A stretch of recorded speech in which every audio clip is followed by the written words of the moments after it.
Ready for another deep dive? This time, we're cracking open the world of mystery writing. Ooh, exciting. I love a good whodunit. Me too. And we've got some great material to dig into today. Excerpts from Linda A. Lavids on mystery writing, The Lure of Chianti and Fava Beans. Sounds promising, right? Definitely. Her title alone has me intrigued. Right. So let's jump right in. Lavid starts with a really interesting point about the victim. Yeah, she stresses knowing your victim before, Before they become the victim, exactly. She says it's not enough to just think of them as, like, a plot device. they need to be a real person. Right, with a past, with relationships, routines. Lavid actually suggests visualizing their last 24 hours. She breaks it down into person, victim, then body. I like that because it's those little details like, did they have an argument with someone that day or were they particularly happy about something that can actually become clues later? Absolutely. Like, in A Murder's Announced by Agatha Christie. Remember, the victim seemed like this sweet old lady. Right, but then you find out she had all these secrets. Exactly. And those secrets are what drive the mystery. It's all about the layers.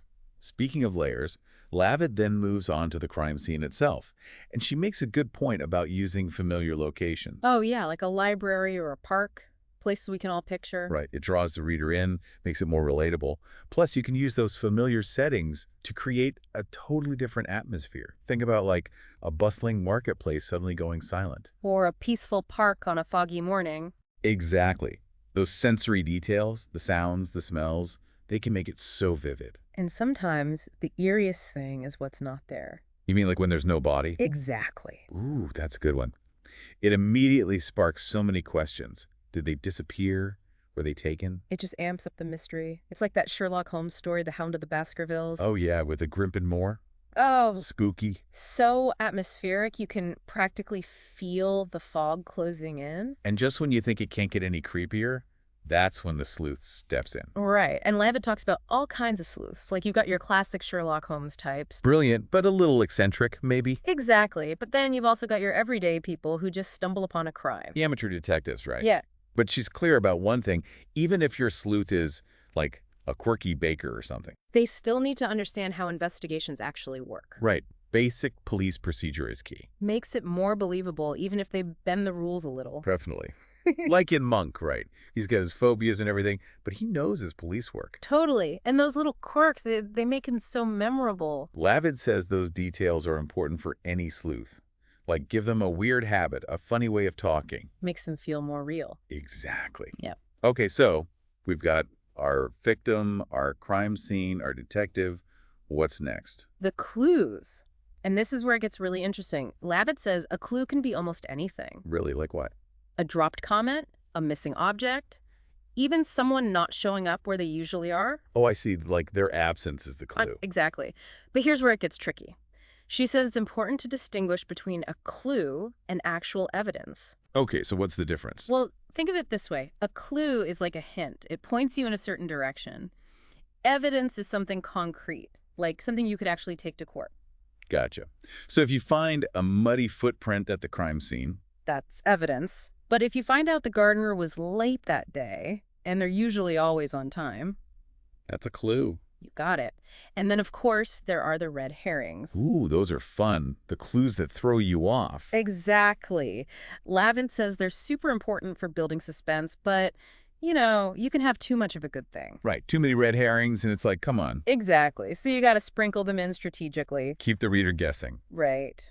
Now, as we're following those clues and trying to avoid the red herrings, we can't forget about the suspects. Oh yeah, the potential culprits. And Lavid's point here is that everyone has a story. Even the people who seem totally innocent at first. So we should be suspicious of everyone. Well, maybe not everyone. But it's important to give each suspect, even the minor ones, believable motives and backstories. Makes them more than just names on a list. Right. It's like everyone's got a potential secret. Like in that game, Clue. Ooh, yeah. Was it the Colonel Mustard in the library with the candlestick? Exactly. Everyone's a suspect. And sometimes those secrets, like Levitt says, they have nothing to do with the actual murder. Yeah. But they add this whole other layer to the story. Like, what if the seemingly boring accountant is actually secretly a gambler in debt? Ooh, that's a good one. Right. Suddenly they're way more interesting. Definitely. And it makes you question everything you thought you knew about them. Exactly. Okay, so we've talked about the victim, the crime scene, the suspects, the clues. But what about the mastermind behind it all? The murderer. Exactly. And Labid's point here is that a good murderer, a truly memorable one, is more than just plain evil. Oh, I agree. They have to have their own story. Right, their own motivations, their own reasons for doing what they did. Exactly. Like, think about Shakespeare's Iago. He's cunning, he's manipulative, but he also thinks he's justified in his actions. That's a good example. Right. So Lavid talks about digging into the murderer's past, their psychology. Yeah, like what made them this way? Exactly. Given some internal conflict, maybe they're struggling with something in their own lives. Right, it makes them more believable, more human, even if their actions are awful. Definitely. Now, once we have our murderer all figured out, Lavid says the next big decision is point of view. Oh yeah, that's a big one. First person or third person? Exactly. And, each one kind of creates a different experience for the reader. Right, like with first person, you're right there with the detective. You're inside their head. Exactly. You feel their frustrations, their triumphs, everything. It's like you're working the case right alongside them. Exactly. But then, third person can give you a wider view of the whole story. See things from different characters' perspectives. Right, and that can be really effective too. For sure. Okay, so we've laid out the mystery. We know who did it. But the final piece is that big reveal. The climax. Yes. And Lavid stresses that the ending, it can't feel random. It has to be satisfying.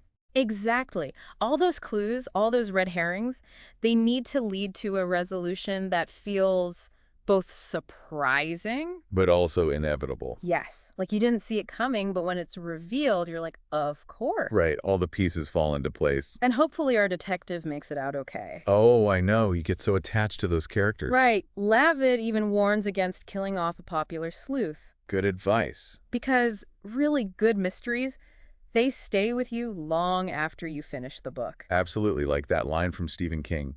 Death is a mystery and burial is a secret. Ooh, that's a good one.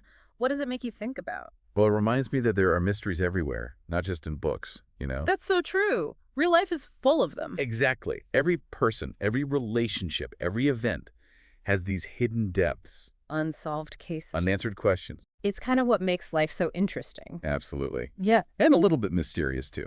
Couldn't have said it better myself. Hmm. Well, that's about all the time we have for today's deep dive into the art of mystery writing. That flew by. I know, right? But the mystery continues. So until next time, keep those eyes peeled, those minds sharp, and remember, everyone has a story to tell, even if it's one they're trying to hide.